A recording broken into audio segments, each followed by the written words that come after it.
pagi, terima kasih atas semua yang kau kasih.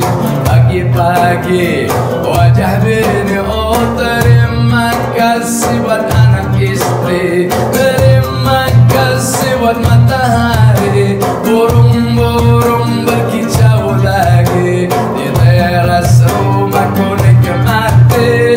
Jangan lupa sambil ngopi. Assalatu ala nabi, wassalamu ala rasul, wal anbiya'i wal mursalin, kulluhum ajma'in. Salah lagi, terima kasih dikasih hirup udaramu lagi.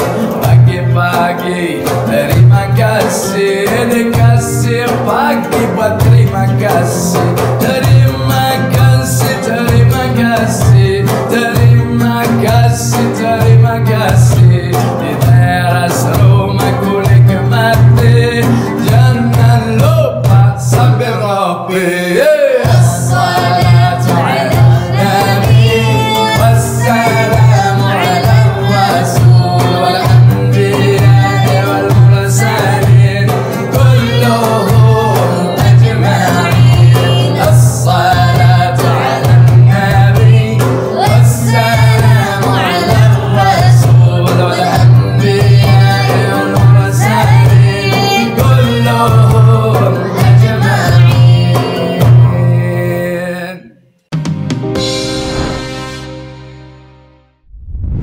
Alhamdulillahirrabbilalamin. Selamat pagi sahabat DK News. Jumpa lagi dengan saya Saiful Cerah. Insya Allah masa depan kamu akan cerah. Kita masih bersama dengan Bang Mustafa dan tim dari Debu. Insya Allah kita akan lanjutkan perbincangan dengan beliau, ngobrol-ngobrol santai dalam acara Ngopi Ngobrol Perihal Ihsan. Insya Allah saya akan sapa terlebih dahulu Bang Mustafa. Assalamualaikum. Waalaikumsalam warahmatullahi. Bang Lutfi, Mbak Mariam sama Bang Rafli. Nanti Bang Rafli saya mau tanya juga ya. Di Sabtu lalu kan belum sempat ngobrol. Saya masih penasaran nih Bang Mustafa tentang Syekh Fattah. Karena Syekh Fattah itu kalau saya searching di Google itu agak kesulitan saya nyari tentang beliau. Saya pengen nanya tentang karena Bang Mustafa nih anak beliau sekaligus juga murid. Sebetulnya apa sih yang beliau tinggalkan untuk murid-murid, nilai-nilai pengalaman atau apa ya? Semua kita ini keliling dunia berkah syair-syair kan, kalau enggak kita kan jadi musisi aja gitu. Tetapi syair-syairnya yang akhirnya membentukkan sebuah jenis musik yang akhirnya berkah itu kita jadi keliling dunia. Luar biasa, sangat luar biasa. Berkah yang sangat-sangat memang sulit juga memang enggak terlalu bisa diungkapkan. Kalau apa yang ditinggalkan ya pengalaman-pengalaman kita ya luar biasa. Dan pesannya jalan terus itu. pesan beliau pesannya jalan terus. Iya. Kita nyanyikan pesannya beliau. Itu menurutku juga yang artinya wali Allah tidak pernah mati gitu. Jadi walaupun 3 tahun lalu pulang ke rahmatullah ya hidup.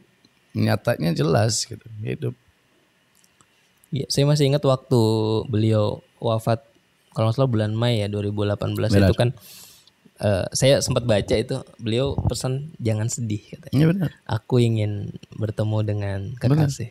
Iya memang dari dulu itu pesannya. Jadi sebenarnya gini, Sayyidina Ali menyampaikan bahwa hari paling indah dalam hidupnya seorang mukmin dan seorang fasik, ya itu hari perjumpaan dengan kekasihnya. Kalau seorang mukmin itu biar cepat, biar nggak harus stres-stres urusin dunia gitu. Dan yang seorang yang fasik, yang perusak di muka bumi, biar cepat-cepat selesai urusannya, biar dia nggak rusak banyak-banyak. Benar-benar. Jadi pada dasarnya itu juga kita menyaksikan memang hari paling indah dalam hidupnya. Adalah hari perjumpaannya gitu. Dan maaf kalau kita ini sebagai orang sufi yang kita memahami daripada ilmunya adalah kalau memang kita menyatakan inna lillah wa inna ilaihi raji'un, kita dari Allah dan sedang kembali kepada Allah. Orang kalau nggak pulang kampung aja berapa, Lutfi kemarin setahun di Bali, berapa banyak kangennya sama keluarganya gitu. Ini kalau memang kita punya keyakinan bahwa kita berasal dari Allah, kenapa nggak kangen balik? Nah, Malah orang takut ya? Malah orang takut. Nah, itu yang menjadi ritual dan kenapa orang-orang sufi belajar nyanyi apa semua untuk menimbulkan kerinduan kembali gitu. Makanya juga kalau sebelum ayatnya wabasyirus sabirin, kasih kabar gembira buat orang-orang yang sabar, yang menyatakan pada saat dia dikenakan musibah, dia sampaikan kita dari Allah, kita kembali ke Allah gitu. Jadi bukannya kabar derita, bukan, tapi justru kebaliknya gitu.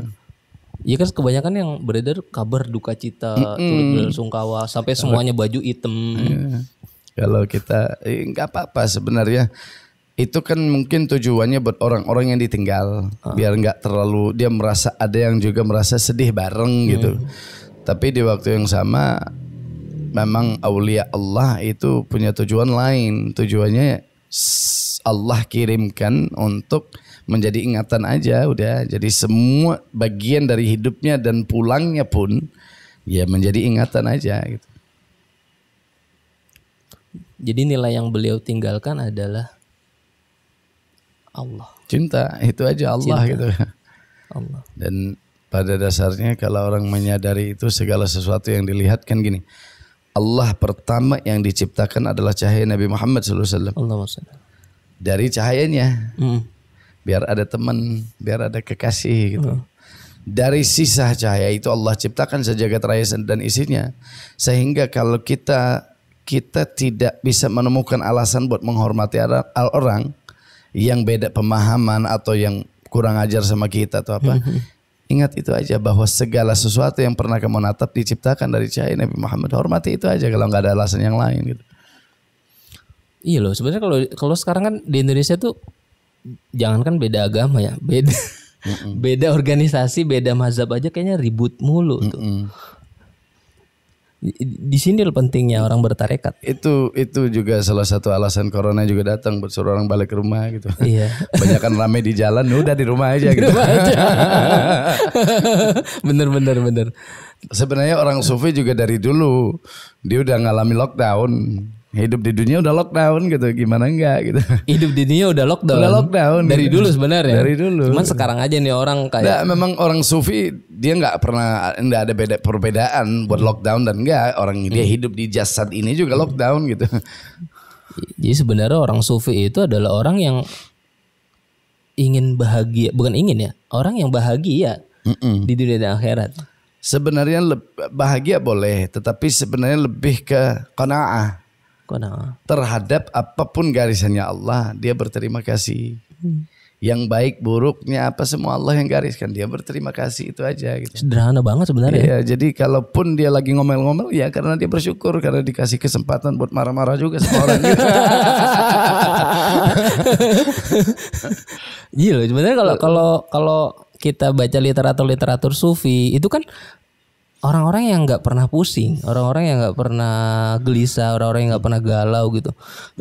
Kalau kita lihat ini aja ya, Bang Mustafa, riset data terakhir itu tentang orang yang mengalami gangguan kesehatan mental itu kan luar biasa sekarang. Iya. Itu naik terus, apalagi di masa sekarang kan orang imbasnya ekonomi luar biasa gitu.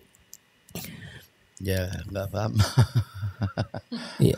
Nggak, Kita maksudnya orang sufi sebenarnya orang gila dari dulu. Jadi kalau dia bisa bahas masalah mental yang kurang sehat, dari dulu kurang sehat gitu. Jadi nggak terlalu menjadi terlalu masalah gitu.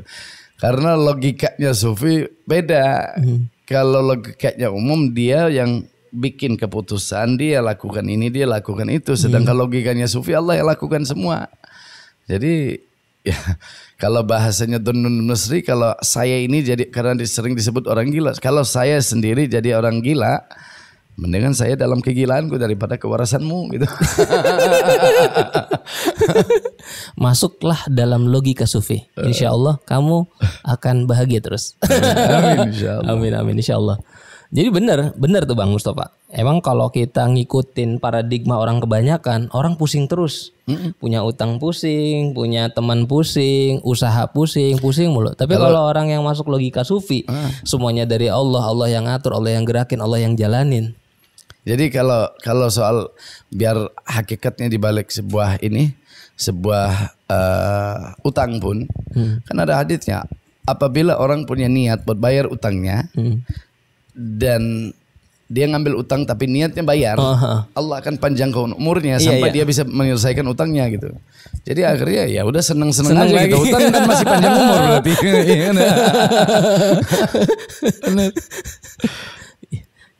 Jadi kalau orang belum bahagia itu belum nyufi. Iya benar. Dan pada dasarnya bukan masalah bahagia, Bang. Bukan masalah bahagia, karena bahagia itu adalah perasaan yang jasad ini ngerasakan, naik turun, sedih, senang, itu bukan kesananya. Di bawahnya ada yang disebut siratul mustaqim, anteng aja gitu, jadi santai gitu.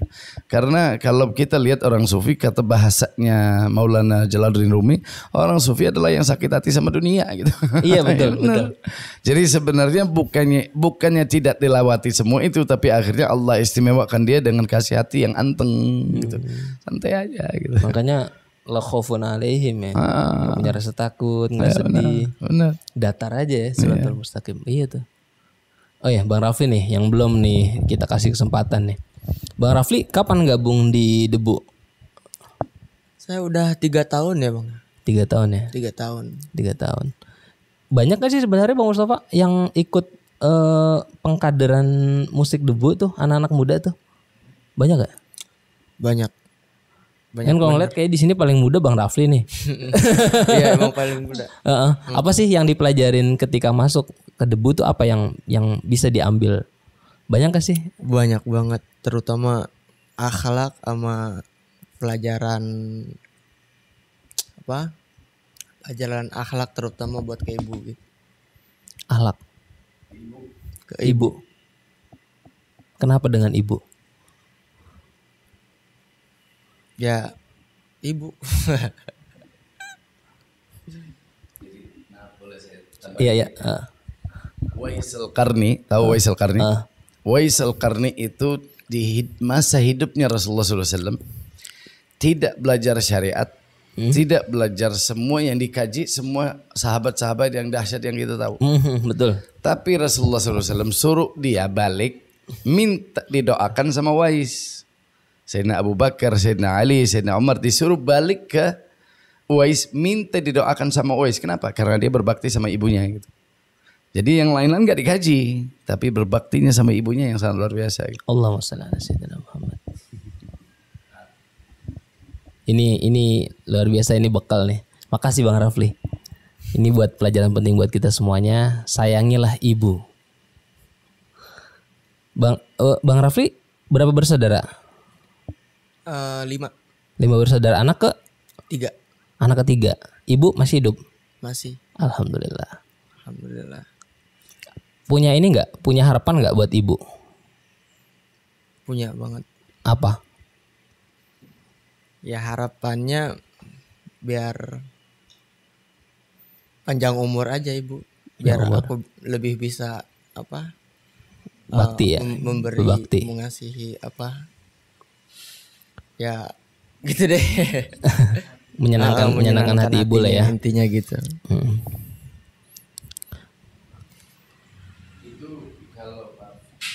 Kalau di dalam pelajaran tarekat itu buat saya itu diantara nomor 1 itu. Nomor satu. Artinya kita ini berapa kali, dan ibu punya kan ibu baru bapak.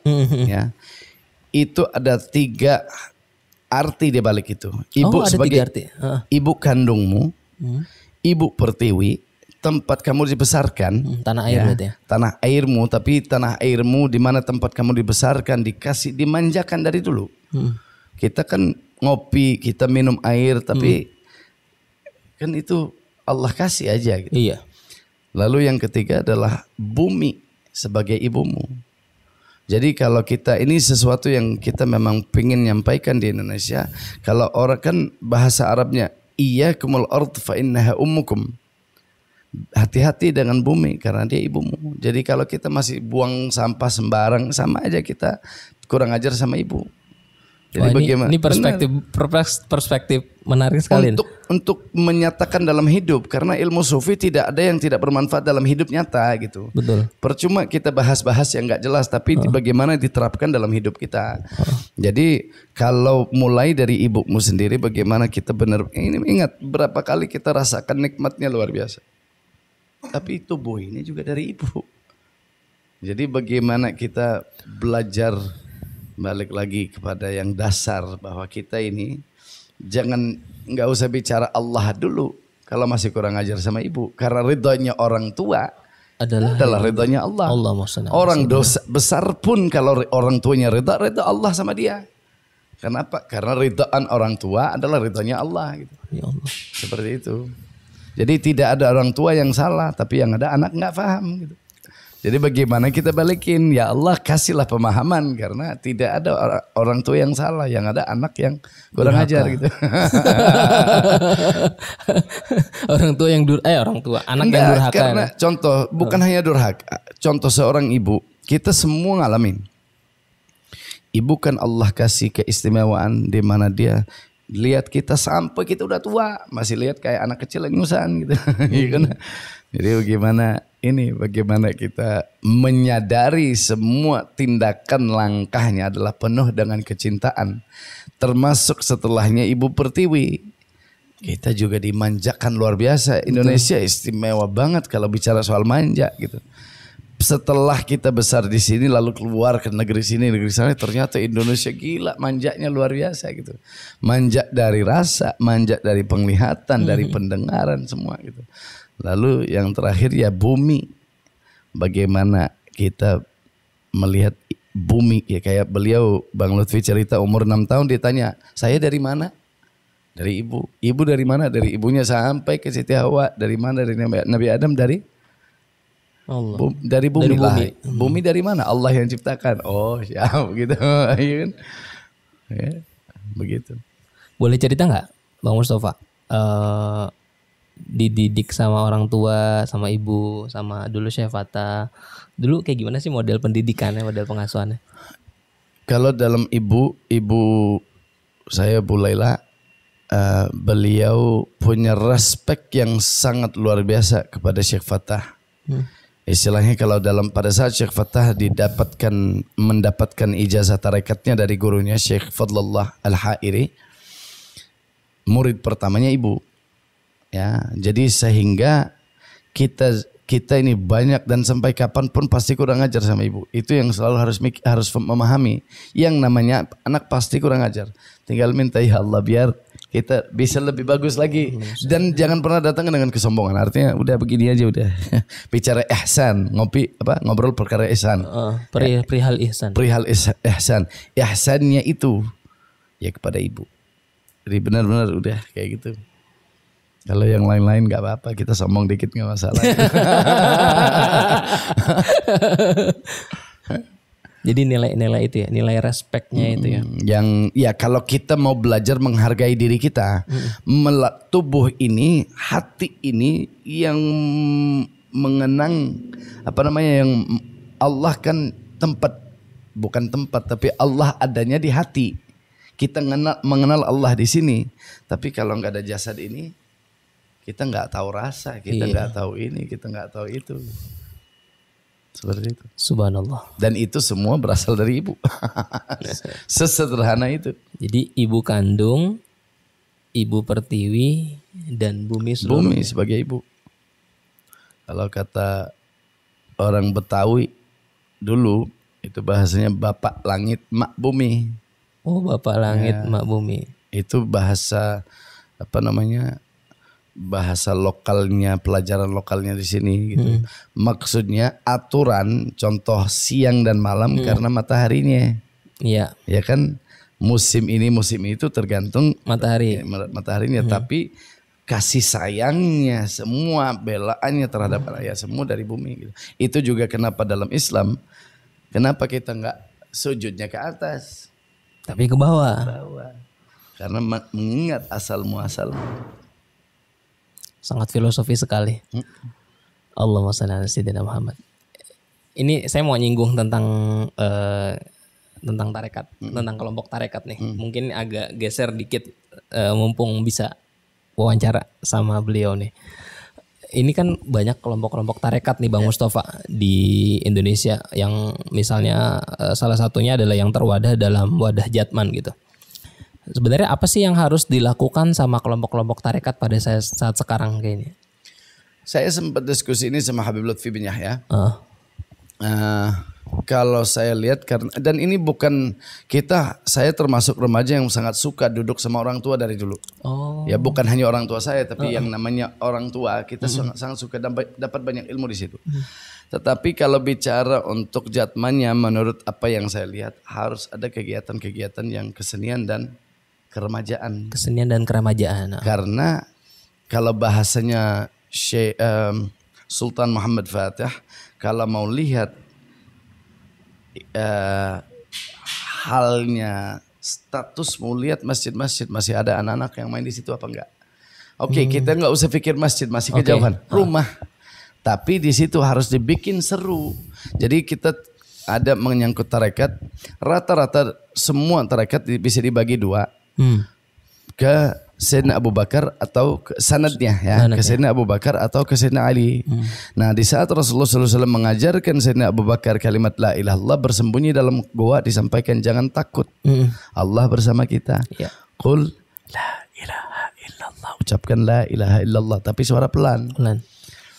Pada saat Sayyidina Ali masih umur 9 tahun, ditaruh di pangkuan sambil main-main. La ilaha illallah. Nah, ini sebagai saran saya pada guru-guru, bagaimana dihidupkan yang remaja-remaja, tapi jangan mengharapkan mereka mau dengerin ceramah mulu, bosen.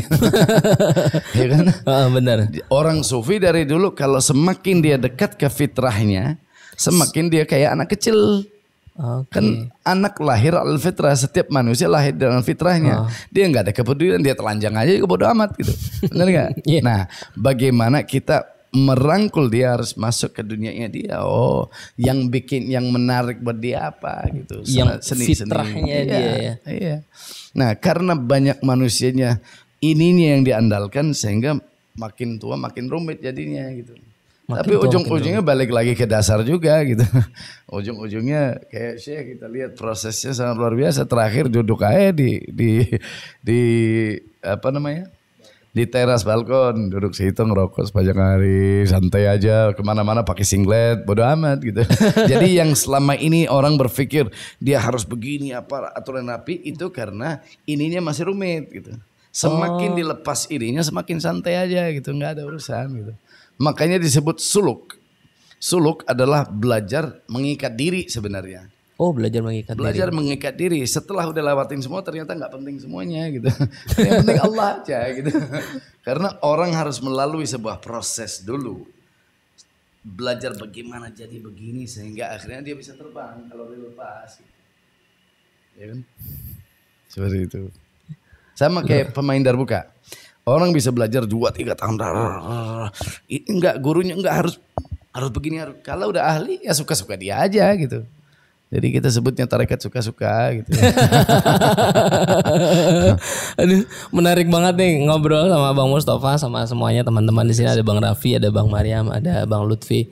Tapi sayang sekali waktu belum bisa kita lanjutkan. Mungkin nanti lain kali kita bisa ngobrol lagi dengan Bang Mustafa. Terima kasih Bang Mustafa. Sini ada Mbak Maryam juga, ada Bang Raffi, ada Bang Lutfi. Mudah-mudahan kita bisa bincang lagi nanti lain kali atau nanti Bang Mustafa bisa main lah ke kantor TK News. Terima kasih untuk sahabat TK News yang sudah mampir ke channel kami. Mudah-mudahan ini bisa membawa manfaat untuk kita semuanya, dan yang penting kata Bang Mustafa, yang penting adalah Allah Subhanahu wa taala. Terima kasih sahabat ngopi, ngobrol perihal ihsan. Assalamualaikum warahmatullahi wabarakatuh.